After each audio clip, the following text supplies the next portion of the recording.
About 20 years experience in the corporate space, and I started off about 20 years ago in a international contact center. Find the ad in the newspaper paying a basic salary of about 4,000 and I was like, that's amazing. 4,000 rand 20 years ago was everything, and I said, I can do this. It's a contact center job. I didn't understand what was contact center. Go for the interview, apply, get the job. Now I'm a local girl, no experience, and I have to now compete with somebody got international experience and already more experience than I had. I was employee number 5. I started off as a contact center agent. I became in 2012 or 2013 one of the first female South African or African directors. I became in 2012 or 2013 one of the first female South African or African directors. What you see is what you get. What you see is what you get. As per the introduction, my name is Leboga Masera. I'm the founder of African Female Voices. So basically it's a platform that seeks to amplify the voices of African women. We do know that in the media space there's a lot said about media influencers and celebrities, but for women like us who are in corporate, who have other interests, you are our quote-unquote celebrity, and we wanted to find out more about you and your story to inspire the next generation of women like Okuhle in here. And our focus is purely to say that we are going beyond, we always say we call it going beyond Wikipedia, right? Anyone can Google you and find whatever information that they need to, but we just want to know the essence of who you are and your story. So over to Okuhle, you can we just want to know the essence of who you are and your story. Yeah, nice to meet you. I think I'll just jump straight into it. So the feature is obviously, as Lebu has introduced, for Women's Month, and obviously focusing on more corporate individuals and women who are leaders. And so for me, I just wanted to get an overview of your career, just starting, where you started out and what have been the highlights so far, just looking back maybe on your entire career, which I saw in your bio is quite extensive. But have there been some highlights, achievements that you look back on and say, this was a standout for me? Thank you for obviously the opportunity, but just if I go back a little bit, I am super intrigued when Tembi reached out around the concept behind African female voices. I super love the concept, and I like the definition of creating your corporate celebrity foundation and highlighting those stories, because I think I've been a firm believer that we haven't built enough role models in the corporate space, or we're not telling that role model story enough in the corporate space, particularly for the young girls and women that need to hear the stories in order to keep going and keep motivated. So love the history, the background, the organization, the model. Really honored to have this conversation with you, and thank you, Okuhle, for setting up the questions and taking it so seriously. Appreciated. Very fully loaded question, so I'm going to try not to answer all your questions in this one question, because I'm a sharer, and you'll know my whole life when I answer the question. But I'll try to keep some pieces for other parts of your questions. So about 20, I have 20 years in kind of the what we call the corporate space. I've got 20 years experience in the corporate space, and I started off about 20 years ago in a international contact center. I was in a personal situation where how do I tell you the story and be as personal but as open and as transparent as I get. If Tembi told you anything about me, I am open and I will tell you everything you need to know. So I was a young female in matric. I am a daughter of 3. I'm the oldest, single mom. and I was supposed to break any generational curse, break the cycle, dismiss the historic myths around particularly colored women in communities. I was going to be the change maker. I was going to be the lawyer. I was going to be the Oprah Winfrey, basically. But I found myself in matric, final year of education, where I felt pregnant. I got pregnant, and I just fell through all the stereotypes that you could think of. Oh, she's going to go and she's going to work in retail, and she's going to be a cashier at Mr. Price specifically, but we won't say Mr. Price. And I found myself not living to the expectations that my mom set out for me, but rather the expectations of the community and the stereotypes. So, highly pregnant, finish school, get my matric certificate. I give birth in February. I quickly look for a job, find the ad in the newspaper, and I see this paying a basic salary of about 4,000 rand. I was like, that's amazing. 4,000 rand 20 years ago was everything. And I said, I can do this. It's a contact center job. I didn't understand what was contact center. All I wanted to do was I needed to get a job. I got this newborn baby, and I need to get her what she needed. Anyway, gave birth in February. September, see this advert, go for the interview, apply, get the job. I get a job as a contact center agent.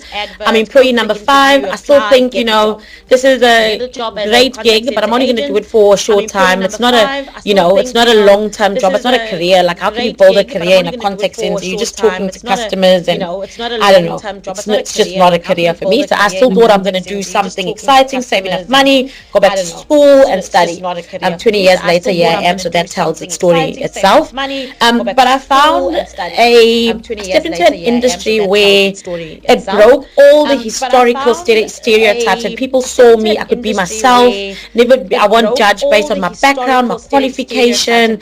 What do I look like? Where do I come from? How much money I had? It just really saw me what skill I had and what did I bring to the organization. And that intrigued me, and I think that's the main reasons why I'm still in the industry 20 years later. But that was the start of my career. I was employee number 5. I started off as a contact center agent, and I worked really hard, and I was promoted in the organization. And one of the highlights upon that journey, there's lots of lowlights, and I'll talk about that a little bit later. But one of the highlights is being able to be in a position where I think it was 2012 or 2013. It is an internationally owned organization, so a lot of the leadership back in the day was transferred in order to transfer the skill and then move back, to whichever country they were being loaned to us for.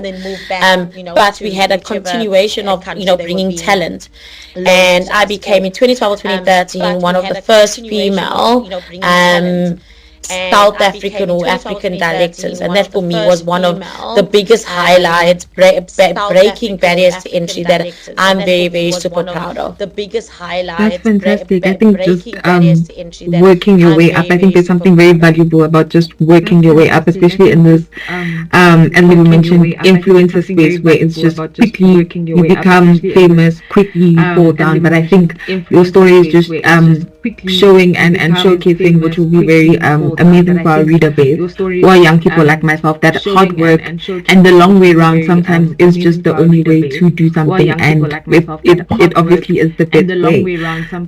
Another question I wanted to ask in terms of your career, what are some key highlights in terms of values, leadership approaches, as now a managing director since 2013, have you used, and have they helped you shape have helped you as a leader in terms of how you lead?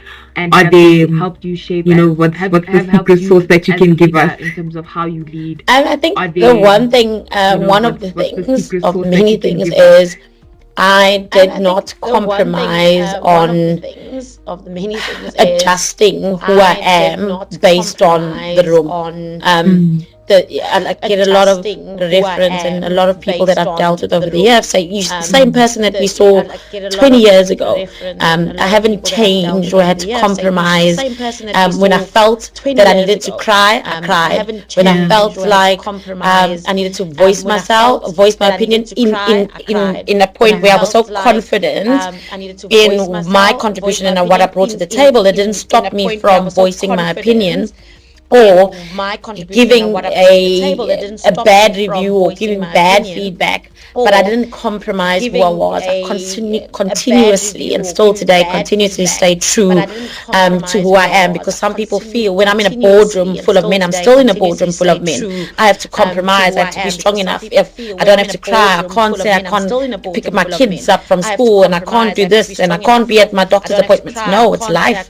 I'm a woman, and these are the things that come with me being a woman. So I think one of the highlights is just not compromising, being true to who I am and where I come from. So I think one of the other kind of and life, being true to who you are, and one of the things of who I am is being a mom. I'm nurturing by nature, so just continuously to nurture, not using it as she's nurturing, it's weak, it's too she's too soft, or a leadership style is too soft. I use that nurturing style as a bonus or as a plus and to my favor, and that really worked hard. That really worked for me as well. I think the other highlight for me is, if you tell me the sky is blue, I'll say the sky is blue, but how did it get blue? So, challenging, breaking those positive, being a positive disruptor, I would say, being a positive disruptor. Being inquisitive as well. Yes, and asking the questions and asking them 10 times in different ways, just for me to understand, because that's how my mind works. I think it's also helped me as well. Right, beautiful. So yeah, I just wanted to now lean into challenges. Obviously, it's not been a perfect picture perfect ride. Just what are some obstacles that have come along, just a few in terms of career wise, where have you struggled, and if you don't mind being vulnerable in that space, how did you overcome them? Have you struggled, and if you don't mind being lots of challenges in that space. Climbing the ladder, male, female, is lots of challenges in a task on its own. I think when it comes to being a female, specifically in the industry where I started my career off, it is a predominantly male dominated industry. It's literally like, I compare it sometimes to a female going to be working construction. It's one of those industries, very male dominated. It has history and it has years of experience of males in the organization. So I'm already at a disadvantage because it's historically being a male dominated industry. So therefore, by default, they have more experience, they got more expertise, and therefore they hold more power and have more say than somebody that's young, doesn't have that much experience, and female. So lots of barriers in order to overcome those challenges, and some of the challenges was having lack of experience, lack of experience in the industry, and being in an environment where there's extensive experience in the industry and international experience. Now I'm the local girl, no experience,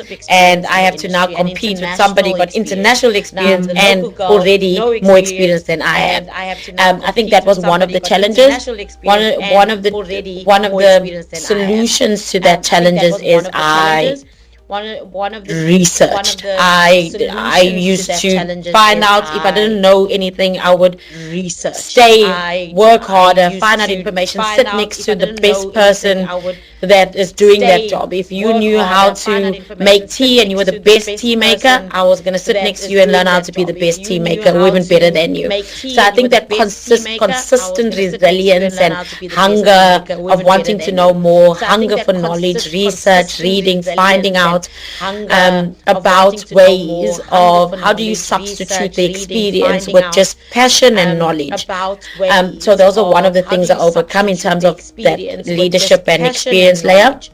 I think one of the other challenges is I work predominantly in international space, and there's a preconceived, wrong or right, perception of South Africa and Africa and the talent that sits in there. So I'm always judged differently to somebody, a colleague that's sitting in India or the Philippines or in the UK or Australia. I'll always be the bottom of the layer of the land, which is one of what one of my challenges in the beginning is people's perception about Africa, and particularly South Africa, was not that developed back in the day.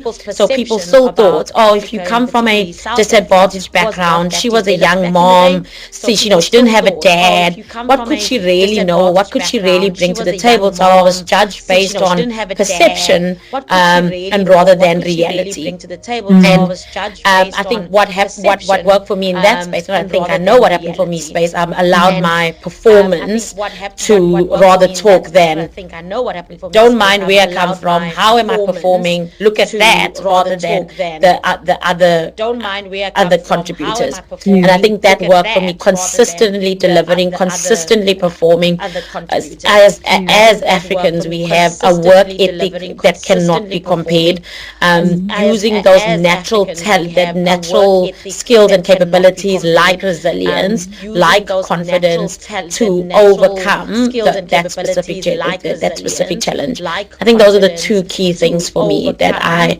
really was challenged in my career, where I'm being constantly compared. That's good. So obviously our theme is trailblazers who have cracked the code, and we're looking at gender inequality. So I wanted to ask specifically to that, how has it impacted your career, both negatively and positively? Because I think sometimes gender inequality is a bad thing. It does push you back as a woman to say, okay, I'm limited to doing these things. Maybe I'm not getting as much pay as my male counterpart who's doing the exact same job. But it does, I think I've noticed it does fuel women to work harder and to speak out, and to be advocates for others who might be in a lower position. So can you speak to that? How has it impacted your career and the way you work? It is hugely impacted the way I work. So started my career off in a contact center. When I was promoted to a managing director or a director role, I had a midlife crisis. And a midlife crisis in the sense that I felt like, Mama made it. I'm this big, high-shot recruitment manager for an international organization, but I wasn't fulfilling my purpose. It wasn't what I wanted to do. I wanted to expand. Also, I wanted to do what I was supposed to do when I was back in school. But fortunately for me, I have an amazing relationship with our shareholders.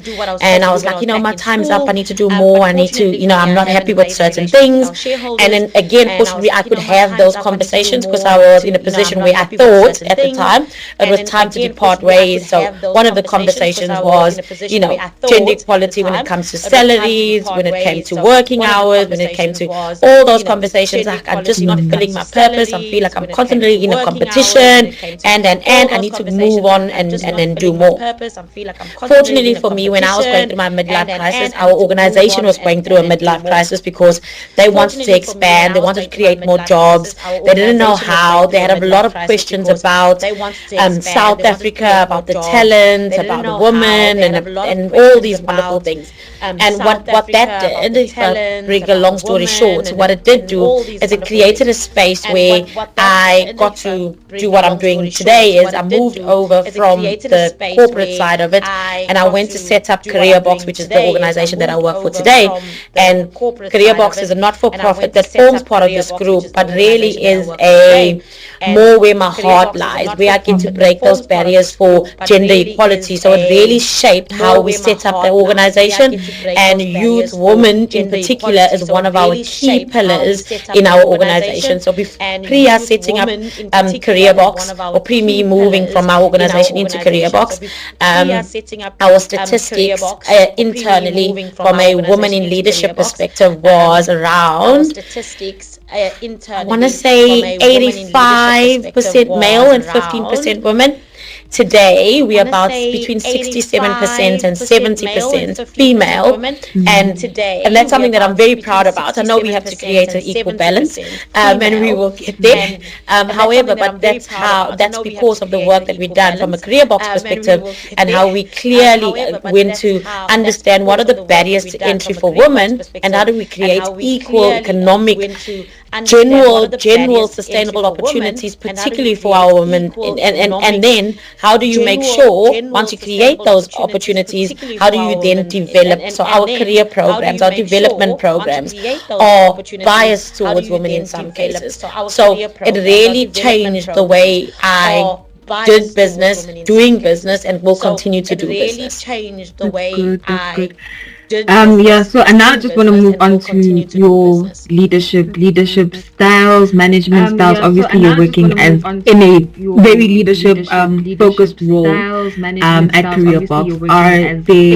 What have you been taught as a leader that you use now to lead other people, to lead teams, and how does working for a multinational company affect the way that you lead? How does working for one of the things that has been working in my favor and I've learned or been taught is one of the things that wear my heart on my sleeve, but more servant leadership. And the way the world is going is not really servant leadership, so it's hard to do that and run a multinational organization. And as we expand in our different across the continent, and but also not just expanding as an organization, dealing a majority of our clients are internationally based clients, and understanding that the way the world is going and the way the world is working is not aligned to the way I lead, which is servant leasership, and trying to juggle the two and still get your performance, your KPIs, but still wearing your heart on your sleeve, still being a servant leader to your people and making sure you are leading by example is really hard to do. But I find that if I stay true to that, I get the output and I get the performance based on it. There's a lot of people internationally in the news and talking about the celebrity space. So many people are getting exposed for not leading by example, or saying one thing out when you in the camera, but when you're behind the camera doing something else, and not leading by example, and creating a space where people are fearful, people are not feeling that they're part of something. From using servant leadership across wherever I am operating or dealing with, even in our clients, I have to stay true to who I am and my leadership style. So even in our clients, I think sense of sticking to your values is also quite important. Keeps you sort of focused and on track with the vision that you have, which is to help young women in particular. And then how has leadership corporately impacted you as an individual? I think just to sort of merge the idea that we're not just robots, but we are sort of interlinked with other parts of ourselves. So how has being a leader and stretched you? How has it grown you and impacted you? How has that been? It's been challenging in the sense, but I think we got it right to a certain point. It's been challenging, and I'll tell you why. If I reflect on being a leader in the corporate space, and today I'm a leader in a more not-for-profit philanthropy space, people exclusively associate non-for-profit or philanthropy with a charity, and they associate corporate with a more business, return of investment, money making, and trying to merge the two has been, being a leader in corporate and being a leader there is different, but the same. The quality are the same. But I think what the benefits of my role today is I've managed, obviously with an amazing team, is to solve for and show that you can absolutely do good and make money at the same time, and they're not mutually exclusive. Just be nice. It's for free. Just be a good human, do good, impact where you can, create more opportunities, but also pay it forward in any capacity, that you're given. I think that's a consistent regardless of which side I'm leading on. The other element of, just leading in a corporate space is being able to have the influence to still drive my personal agendas. So I am super, and I don't take for granted, super blessed that I get to do amazing work. And the work that I do, when you lift the lid of, when you're talking about creating for opportunities for individuals who come from disadvantaged backgrounds and marginalized communities, we just like, it's a proxy for black, right? It's a proxy for people that are, in your head, you're thinking, these are just people that come from this community. You already got a picture in your head. We're just making it sound so nice and professional and elegant. But when you lift that lid of dealing with individuals that come from marginalized communities, you can't now cut. You've done this with us. Now you're an employee. Forget about where you come from. Forget about forget about the problems you have. Just automatically start. You're working in a whatever environment. You're an employer. You're a taxpayer. Now leave your problems at home and start doing your work. And I think being a leader, whether you in whatever space, and being a consistent leader, has been a recipe to our success and to my success individually, and just understanding that being a leader, regardless of the space, has such a lot of responsibility. So just a last one on leadership, and really just wrapping up almost. I wanted to ask, in terms of personal branding, is it's quite a thing for us young people. You've got to have the I am Lizelle Strydom, and this is my personal brand, separate from career box, separate from managing director, separate from how does that work for you? What role does that play for you?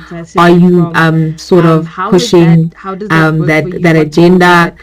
This is me, I am a separate individual, or are you just sort of going with the flow and enjoying it? Tembi saying she loves that question because no matter what space she has found me in, I've been, this is Lizelle, what you see is what you get. And personal brand is, yes, very important, but it's not, it is important to be me, but it's not at the compromise of who I am and my values.